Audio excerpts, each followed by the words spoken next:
जय हिंद दोस्तों। मैं मनीष आपके सामने फिर उपस्थित हुआ हूँ एक नया टॉपिक लेकर के।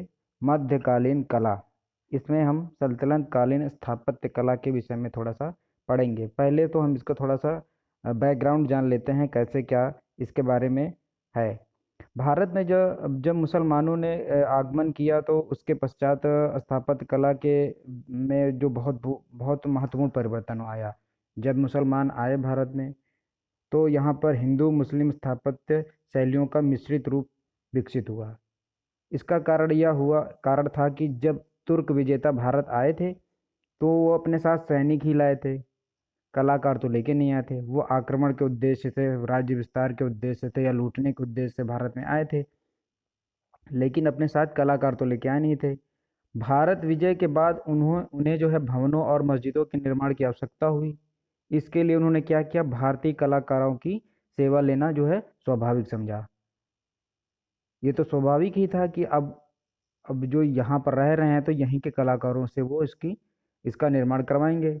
भारतीय कलाकार अपने प्राचीन कार्य पद्धति से जो बिल्कुल अलग हो नहीं सकते थे, वो फलस्वरूप हिंदू और मुस्लिम स्थापत्य शैलियों के मिश्रण से एक नए स्थापत्य शैली का विकास हुआ, जो हिंदू मुस्लिम स्थापत्य कला शैली के नाम से विकसित हुई। एक इतिहासकार हैं डॉक्टर ताराचंद। उनके अनुसार जो है मुस्लिम कला की सरलता एवं कुशलता कम होने लगी और साथ ही हिंदू कला की जो है बाहुल्य शैली पर भी प्रतिरोध लग गया। शिल्प शैलियों के अलंकरण, बहुलता और सामान्य जो पुनर्रचना हिंदू रही, परंतु सीधे साधे जो गुम्बद, सपाट दीवारें, विशाल आंगन, डाटदार छतें मुसलमानों की लाई हुई विशेषताएं थी। ये तो थोड़ा सा बैकग्राउंड हमने समझा कि सल्तनत कालीन स्थापत्य कला का विकास कैसे भारत में हुआ। अब पढ़ते हैं इलबारी कालीन स्थापत्य कला। इलबारी राजवंश का जो समय था, ये जो था 1206 से 1290 ईस्वी तक का।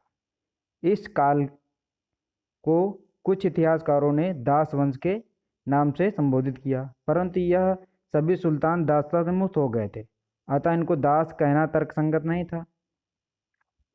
यह काल जो था सल्तनत कालीन स्थापत्य कला का आरंभिक काल था। यहीं से शुरुआत मानी जाती है स्थापत्य कला की सल्तनत काल में।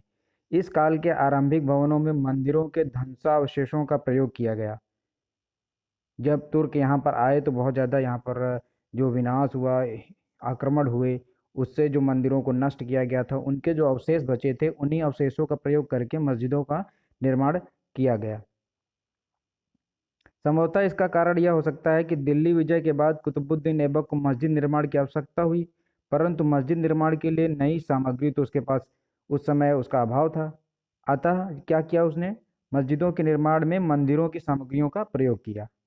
इस काल के आरंभिक भवनों में स्थापत्य शैली का जो झुकाव है भारतीयता की ओर अधिक था। इसका प्रमुख कारण क्या था, हिंदू कलाकारों का योगदान। इस काल में जो है बहुत सारे भवनों का निर्माण हुआ। उसी क्रम में हम पहले पढ़ेंगे कुतुबुद्दीन ऐबक को, उसके बाद इल्तुतमिश को, उसी क्रम में आगे बढ़ते जाएंगे।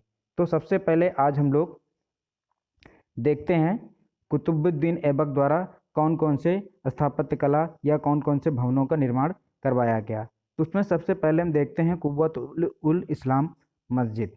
ये एक मस्जिद थी जो दिल्ली में इसका निर्माण करवाया गया था।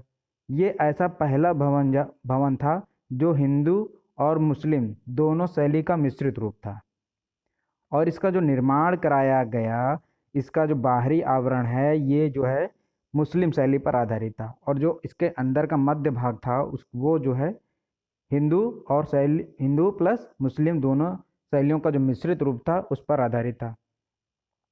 इसके जो खड़े किए गए थे, स्तंभ यानी खंभे जो खड़े किए गए थे, वो जैन मंदिर के जो अवशेष बचे थे उन्हीं का प्रयोग करके इनको शुरू किया गया था, बनाया गया था।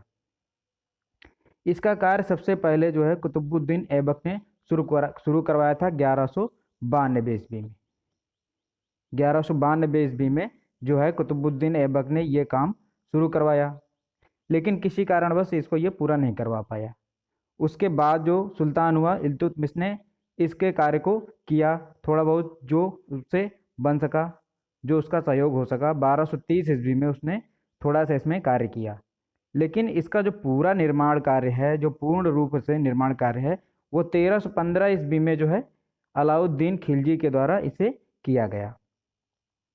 तो हम देखते हैं कि 3 सुल्तानों ने मिल करके इस मस्जिद का जो है निर्माण किया।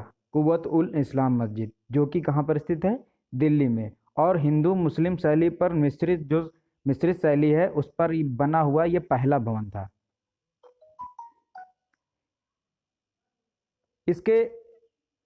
इसकी एक बात और है कि इसमें इल्तुतमिश ने क्या किया था कि बाहरी आवरण में और मध्य आवरण में, मध्य हिस्से में क्या किया था, कुरान की आयतें खुदवाई थी। इसके बाद हम लोग पढ़ेंगे,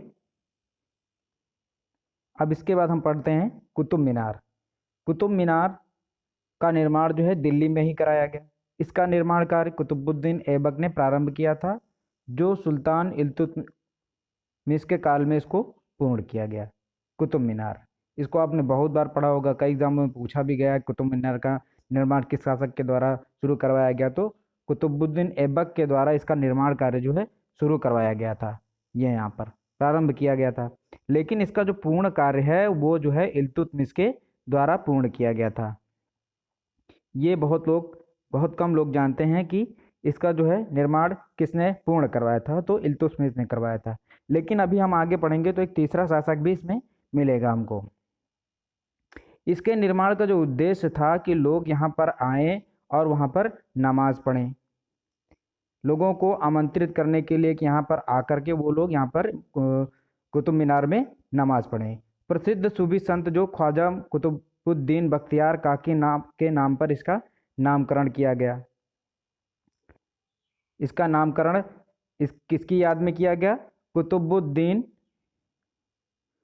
बख्तियार काकी, ये एक संत थे, सूफी संत थे।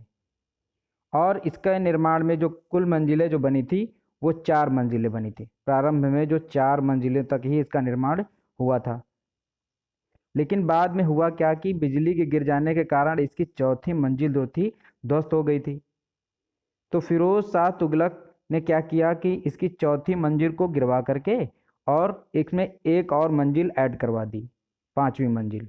तो कुल मिलाकर इसका जो मंजिलों का संख्या हो गई वो हो गई 5। तो और इसमें किया क्या उसने, ये जो नीचे के जो 4 मंजिल शुरुआत में बने हुए थे, ये बने हुए थे लाल पत्थर से। लेकिन जब एक मंजिल तो ध्वस्त हो गई थी, तो उसके बाद ये जो 3 यहाँ तक का 4 मंजिल जो था, यहाँ से यहाँ तक का जो 4 मंजिल था वो बना हुआ था लाल पत्थर से बना हुआ था बाहरी आवरण, और अंदर जो था सफ़ेद पत्थर से बना हुआ था। लेकिन जब ये चौथी मंजिल ध्वस्त हो गई तो बिजली के गिरने के कारण, तो फिरोज शाह तुगलक ने क्या किया कि इसको चौथी मंजिल को गिरवा दिया और 5वीं मंजिल भी इसके साथ ऐड करवा दी, बनवा दी।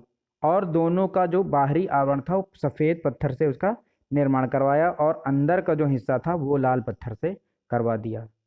तो इस तरह से हम देखते हैं कि इसकी जो 3 मंजिलें हैं वो अब भी क्या हैं, लाल पत्थर से। नीचे की जो 3 मंजिलें हैं शुरुआत की, वो लाल पत्थर से बनी हुई हैं बाहरी आवरण, और अंदर का आवरण सफ़ेद पत्थर से। और ऊपर की 2 मंजिलें जो हैं बाहरी आवरण सफ़ेद पत्थर से बनी हुई हैं और अंदर का लाल पत्थर से बनी हुई। इसकी जो कुल लंबाई है वो जो है 242 फीट है। कुल लंबाई कितनी है, 242 फीट। अभी तक हमने पढ़ा है कुव्वत उल इस्लाम मस्जिद और कुतुब मीनार, इन दोनों के बारे में हमने चर्चा की है। इसके बाद एक मंजिल और एक बिल्डिंग और बचती है, उसका हम चर्चा करते हैं।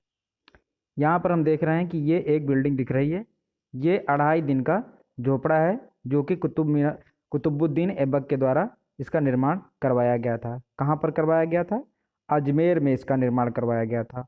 और इस जो मस्जिद का निर्माण जो है, इस मस्जिद का निर्माण जो है कुव्वत उल इस्लाम मस्जिद की शैली पर ही किया गया था। इस मस्जिद का निर्माण जो है 2.5 दिन में हुआ, जिस कारण इसको 2.5 दिन का झोपड़ा कहते हैं। परंतु पर्सी ब्राउन एक इतिहासकार हैं, उनके अनुसार क्या है कि वो कहते हैं कि यहाँ पर एक झोपड़ी थी पास में, और उसी झोपड़ी के पास 2.5 दिन का मेला लगता था। क्या लगता था? 2.5 दिन का मेला लगता था, जिसके कारण इसका नाम क्या पड़ा? 2.5 दिन का झोपड़ा। 2.5 दिन का झोपड़ा इसका नाम पड़ा। इस मस्जिद के निर्माण में जो है समरूपता का विशेष ध्यान दिया गया है। सर जॉन मार्शल एक इतिहासकार हैं, उनके अनुसार जो है सौंदर्य की दृष्टि से तो ये कम उतना सुंदर नहीं है, लेकिन इसमें तकनीकी ज्ञान एवं गणित की जो सूक्ष्मता है वो उत्तम कोटि की है, उसमें विशेष ध्यान दिया गया है। सुल्तान इल्तुतमिश ने इस मस्जिद के प्रांगण तथा कुछ अन्य भागों का भी विस्तार किया था। तो आज हमने देखा कि इसमें हमने पढ़ लिया है कुतुबुद्दीन ऐबक के कुव्वत उल इस्लाम मस्जिद को पढ़ा है, फिर उसके बाद हमने कुतुब मीनार को पढ़ा है, फिर उसके बाद हमने 2.5 दिन के झोपड़े के बारे में जानकारी ली है। इसमें हमने समझाने का पूरा प्रयास किया है। अभी शुरुआती दौर में मैं वीडियो बना रहा हूँ, इसलिए कोई गलती हो सकती है तो उसके लिए क्षमा। धन्यवाद।